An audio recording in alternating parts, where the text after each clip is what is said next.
নমস্কার বন্ধুরা, আমি অপু। আমার চ্যানেলে আপনাদের সবাইকে স্বাগত জানিয়ে শুরু করছি আমার আজকের রেসিপি চিকেন ডাক বাংলো। এই রেসিপিটি কিন্তু খেতে খুবই সুস্বাদু হয়, আর এটি কিন্তু কলকাতার অত্যন্ত জনপ্রিয় পুরনো একটি রেসিপি। তো চলুন আমি এই রেসিপিটা কিভাবে বানাচ্ছি আপনাদের সাথে সেটাই শেয়ার করব। তো এখানে চিকেন ডাক বাংলো বানানোর জন্য আমি 1 কেজি চিকেন ভালো করে ধুয়ে পরিষ্কার করে নিয়েছি। তো এর মধ্যে আমি 2 চামচ আদা রসুন বাটা দিয়ে দিলাম 2 চামচ লাল লঙ্কার গুঁড়ো, ঝালটা আপনারা আপনাদের স্বাদ অনুযায়ী দেবেন, আর দিয়ে দিলাম 2 চামচ জিরের গুঁড়ো, আর 1.5 চামচের মতন হলুদ গুঁড়ো, আর দেবো হচ্ছে 4 টেবিল চামচ ফেটানো টক দইটা কিন্তু খুব ভালো করে ফেটিয়ে নেবেন, ফেটিয়ে তারপরেই কিন্তু দেবেন। আর এরপরে দেবো হচ্ছে পরিমাণ মতো নুনটাও স্বাদ অনুযায়ী দেবেন। আমি এখানে 1.5 চামচের মতো নুন দিলাম, আর দেবো হচ্ছে 3 চামচের মতন কাঁচা সর্ষের তেল। সব কিছু দিয়ে চিকেনটাকে খুব ভালো করে ম্যারিনেট করব। তো ম্যারিনেট করে আমি ঢেকে 1 ঘন্টা রেখে দেবো। আপনারা চাইলে আরও বেশি সময় ধরেও রাখতে পারেন, 1 ঘন্টা রাখলেও কোনো অসুবিধে হবে না।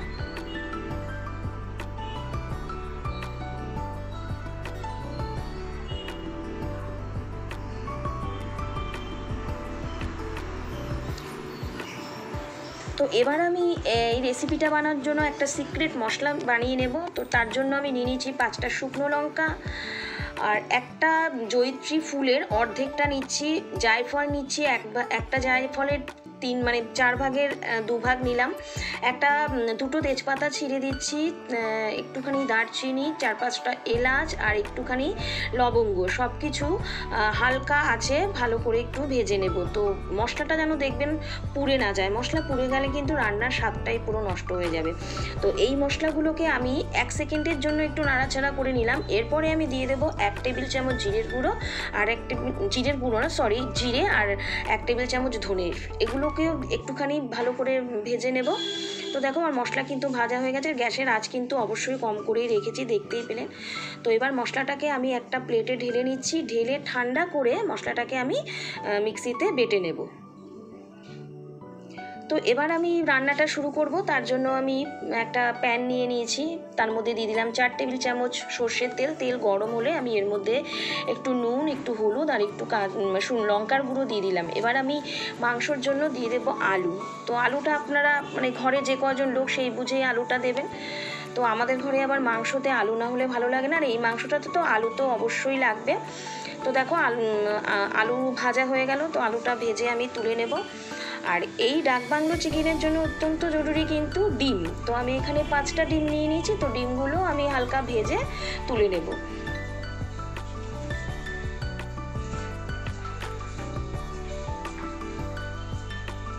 তো এবার আমি ওই তেলের মধ্যেই দিয়ে দেবো হচ্ছে গোটা গরম মশলা, এলাচ, দারচিনি, আর সামান্য একটু জিরে। ওগুলো আমি 1 সেকেন্ডের জন্য একটু নাড়াচাড়া করে ভেজে নেব।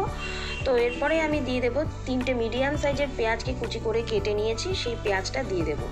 তো পেঁয়াজগুলোকে নুন আর হলুদ দিয়ে ভালো করে আমি ভেজে নেব, লাল লাল করে ভেজে নেব। আর দেখছো পেঁয়াজ ভাজার জন্য কিন্তু তেলটা কিন্তু ফেনা হচ্ছে, কারণ হচ্ছে আমি ডিম ভেজেছি, যেহেতু ওই ডিম ভাজার জন্যই তেলটা আমার ফেনা হয়ে গেছে। তো এবার আমি পেঁয়াজটা একটু লালচে করে ভেজে নিয়েছি। এরপরে আমি আদা রসুন বাটা দিয়ে দিলাম। আদা রসুন বাটার কাঁচা গন্ধ না যাওয়া অবধি কিন্তু আদা রসুনটাকে ভালো করে ভেজে নিতে হবে। তো এবার আমি ভাজা হয়ে যাওয়ার পরে এবারে ম্যারিনেট করা চিকেনটা দিয়ে দেবো। চিকেন দিয়ে খুব ভালো করে কষাতে হবে। চিকেন যত কষাবো তত তো তার স্বাদ হবেই, এটাই হচ্ছে কথা। তো দেখো ভালো করে বেশ 10 মিনিট ধরে আমি কমিয়ে বাড়িয়ে চিকেনটাকে কষিয়ে নেব। তো দেখো চিকেনটা আমার বেশ কিছুটা কষে এসছে। এরপরে আমি ভেজে রাখা আলুগুলো দিয়ে দেবো। আলু দিয়েও আরেকটু নাড়াচাড়া করে নিলাম।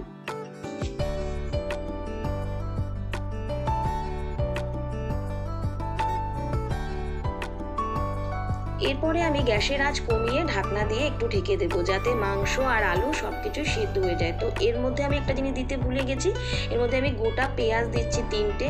এই পেঁয়াজটা দিলে না খুব ভালো লাগে পেঁয়াজগুলো খেতে, পেঁয়াজগুলো সেদ্ধ হয়ে যাবে, ওই জন্য ভুলে গেছিলাম জন্য আমি আবার পরে ঢাকনাটা তুলে দিয়ে আবার ঢেকে দিলাম।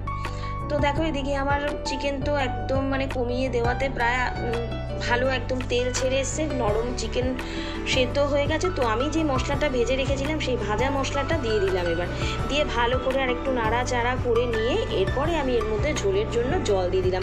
তো জলটা কিন্তু অবশ্যই গরম জল দেবেন, আর রান্নায় যে কোনো রান্নাতে গরম জল দিলে কিন্তু রান্নার স্বাদ খুব ভালো হয়, এটা অনেকেই জানো, আর যারা জানো না তারা জেনে নাও।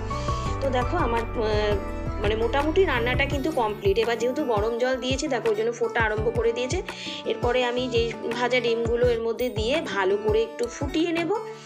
এবার ফোটানো হয়ে গেলে তারপরে আমি একটুখানি এর মধ্যে দিয়ে দেবো হচ্ছে গরম মশলার গুঁড়ো। তো দেখো কি সুন্দর ফুটে গেছে।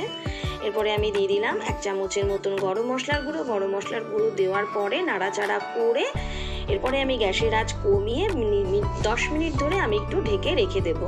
ঢেকে রাখলে না মশলা মানে মাংস থেকে বেশ সুন্দর তেল ছেড়ে আসবে। তো দেখো কি সুন্দর রান্না আমার রেডি, চিকেন ডাক বাংলো। এই রান্নাটা কিন্তু আপনারা রুটি, পরোটা, লুচি, ভাত সব কিছুর সাথেই খেতে পারবেন, খেতে খুব ভালোও লাগবে।